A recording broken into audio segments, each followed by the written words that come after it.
இனி 2 வருஷமே ரிஷபம் உங்க கையில இருக்கு அப்படின்னு தான் சொல்லணும்.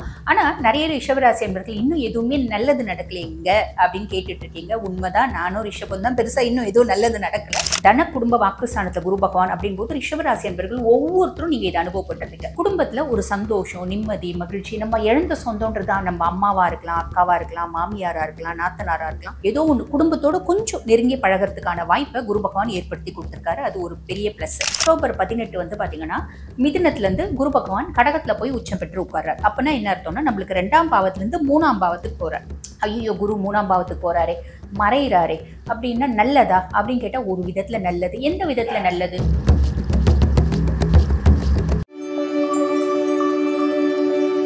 ரிஷபராசி அன்பர்கள், உங்களுக்கு இந்த அக்டோபர் மாதம் எப்படி இருக்கு அப்படின்னா, அக்டோபர் மாதம் மட்டும் இல்லைங்க, ஆக்சுவலி இனி 2 வருஷமே ரிஷபம் உங்க கையில இருக்கு அப்படின்னு தான் சொல்லணும். ஆனா நிறைய ரிஷபராசி அன்பர்கள் இன்னும் எதுவுமே நல்லது நடக்கலைங்க அப்படின்னு கேட்டுட்டு இருக்கீங்க. உண்மைதான், நானும் ரிஷபம் தான், பெருசா இன்னும் எதுவும் நல்லது நடக்கல.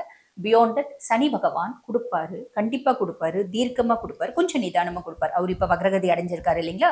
So we have to wait அப்படின்றத ஞாபகம் வச்சுக்கோங்க. சரி, நம்மளோட பிளானட்டரி பொசிஷன் பார்க்கணும் அப்படின்னா 2ஆம் பாவம் தன குடும்ப வாக்குஸ்தானத்துல குரு பகவான். தன குடும்ப வாக்குஸ்தானத்துல குரு பகவான் அப்படின் போது ரிஷபராசி என்பர்கள் ஒவ்வொருத்தரும் நீங்க இதை அனுபவப்பட்டிருப்பீங்க. நம்மளோட இழந்த சொந்தம் ஏதோ ஒண்ணு நம்ம கூட பழகுது, நம்ம கூட சந்தோஷமா இருக்கு, அவங்க கூட நம்ம டைமை ஸ்பெண்ட் பண்றோம் அப்படின்றது நிதர்சனமான உண்மை இல்லைங்களா?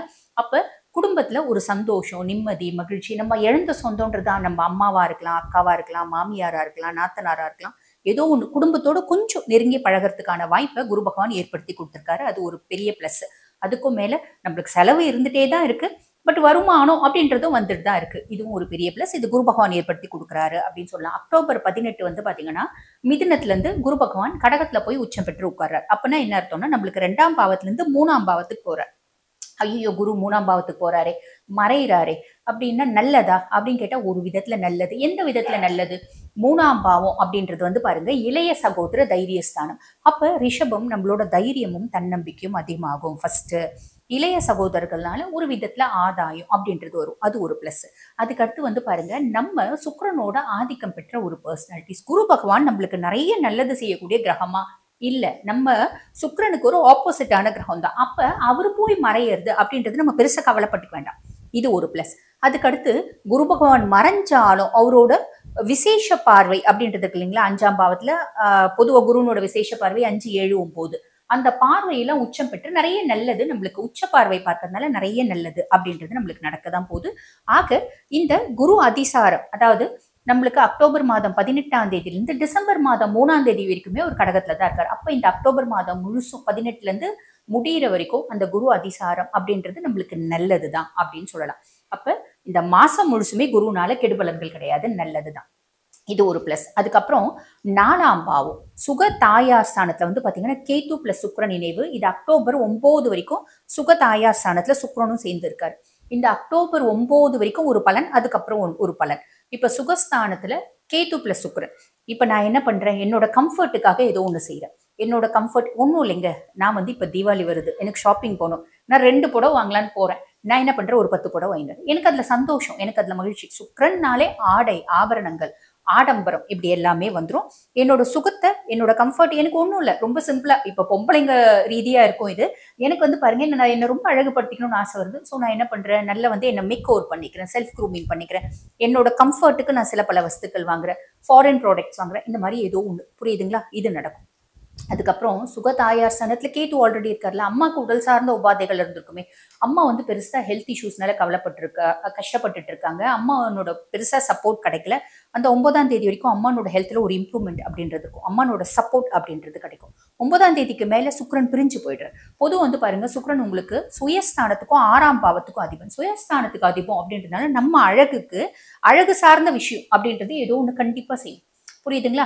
6ஆம் பாவத்துக்கும் அதிபன்றதுனால கொஞ்சம் கடன் அடைக்கிறது, கொஞ்சம் வந்து ஏதாவது ப்ராப்பர்ட்டி இருக்குன்னா சேல்ஸ் பண்றது, இந்த மாதிரி எல்லாம் பண்றதுக்கு, சேல்ஸ் பண்ணி நம்ம கொஞ்சம் டெபாசிட் பண்ணிக்கிறதுக்கு, நம்ம கையிலன்னு காசு வச்சுக்கிறதுக்கு, இதெல்லாம் பண்றதுக்கு எக்ஸாக்ட் பீரியட் என்ன அப்படின்னா அப் டு 9th அப்படின்னு சொல்லலாம். 9ஆம் தேதிக்கு அப்புறம், அக்டோபர் 9க்கு அப்புறம் என்ன ஆகுதுன்னா, உங்களுக்கு வந்து சுக்கிரன் வந்து பாத்தீங்கன்னா 4ஆம் பாவத்துல இருந்து பிரிஞ்சு 5ஆம் பாவத்துக்கு, அதாவது கன்னிக்கு வராரு, நீச்சம் பெற்று அமர்றார். நீச்சம் பெற்று சூரியனோட அமர்றார். புதன் அங்க அக்டோபர் 2 வரைக்கும் தான் இருப்பார். ஸோ அவரை பத்தி நம்ம பெருசா யோசிக்க வேண்டாம். ஸோ நீச்சம் பெற்று அமர்றார்.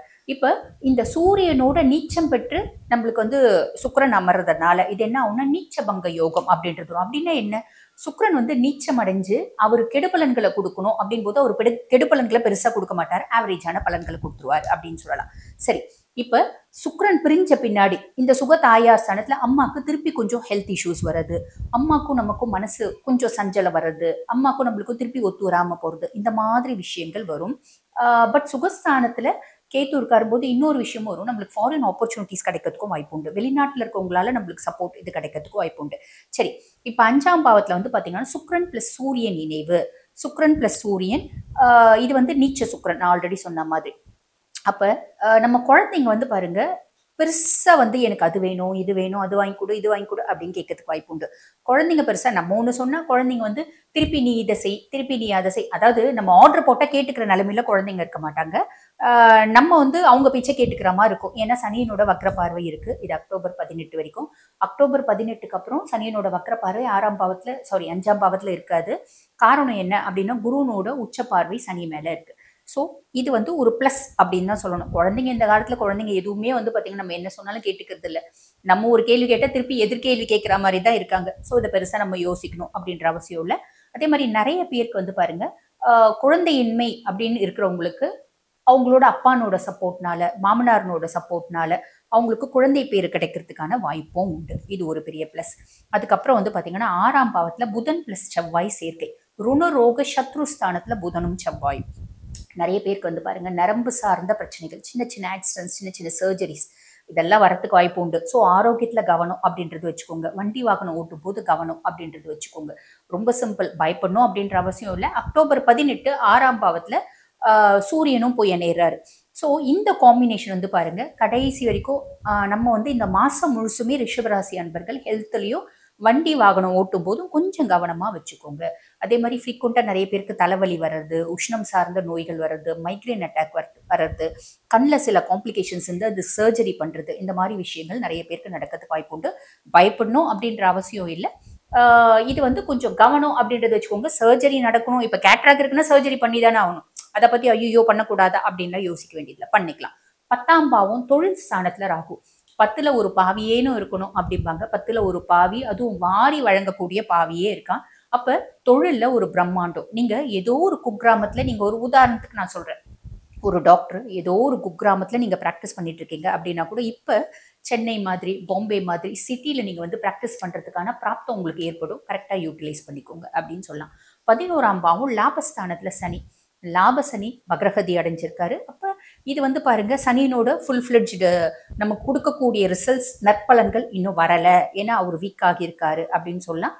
பட் பியாண்ட் தட் நவம்பர் 27 வரைக்கும் தான் அவர் வக்ரகதி அடைஞ்சிருப்பாரு. அதுக்கப்புறம் வக்ர நிவர்த்தி அடைகிறார். வக்ர நிவர்த்தி அடைஞ்ச பின்னாடி அவர் நிறைய நல்ல விஷயங்கள், நீங்க செய்யக்கூடிய தொழில அபரிவிதமான லாபம் அப்படின்றது கொடுக்க தான் போறாரு. ஆனா இங்க லாபஸ்தானத்துல சனி வந்து உட்கார்ந்துட்டு இருக்கனால நான் ஒரு விஷயம் சொல்லுங்க. பொதுவா சனி எந்த பாவத்துல உட்கார்ந்துருந்தாலும் அந்த பாவத்துல நம்மளுக்கு வந்து பாருங்க, இப்போ உதாரணத்துக்கு லாபஸ்தானத்துல உட்கார்ந்துட்டு இருக்கான் அப்படின் போது எனக்கு அபரிவிதமான லாபத்தை கொடுப்பான். எப்படி கொடுப்பான்? நான் கடின உழைப்பு அப்படின்றது உழைக்கணும். நான் முதலாளி கால் மேல கால் போட்டுட்டு என்னோட சர்வன்ஸ் என்னோட அட்டெண்டர்ஸ் கிட்ட நான் வேலை வாங்கிட்டே இருந்தா கிடையாது. என்னோட மூளை ஓடிட்டே இருக்கணும், நான் உழைச்சிட்டே இருக்கணும். அப்பதான் சனி வந்து பாத்தீங்கன்னா பிரீத்தியாவா நான் செய்யக்கூடிய தொழில் அபரிவிதமான லாபம் அப்படின்றது கொடுப்பான். உங்களோட மூத்த சகோதர சகோதரிகள் கிட்ட இந்த வக்ரகதி அடைஞ்சிருக்க காலகட்டத்துல மட்டும் கொஞ்சம் பேச்சுவார்த்தையில கொஞ்சம் காஷியஸா பேசுங்க. அதாவது ஆசை பாசம் எல்லாத்துக்கும் மீறி பிரச்சனை அப்படின்றது வேண்டாம் அப்படின்னு சொல்லிக்கலாம். புரியுதுங்களா? ஆக ரிஷபராசி அன்பர்கள் அதுக்கு அடுத்து வந்து பாருங்க அக்டோபர் 27ஆம் தேதி புதன் வந்து திருப்பி பயிற்சி ஆவார். ஆனா மாச கடைசி அப்படின்றதுனா இந்த பயிற்சியை பத்தி நம்ம பெருசா இது பண்ண வேண்டியதில்லை, நவம்பர்ல அதை பத்தி பேசிக்கலாம். ஆக ரிஷபராசி அன்பர்களுக்கு இந்த அக்டோபர் மாதம் எப்படி இருக்கு அப்படின்னு சொன்னா ஆரோக்கியத்திலையும் பேச்சிலையும் கவனமா இருந்துக்கோங்க. இது ரெண்டுத்துல மட்டும் காஷியஸா இருக்கீங்க அப்படின்னா இந்த அக்டோபர் மாதம் இனிய மாதமா அமையும். வாழ்த்துக்கள்.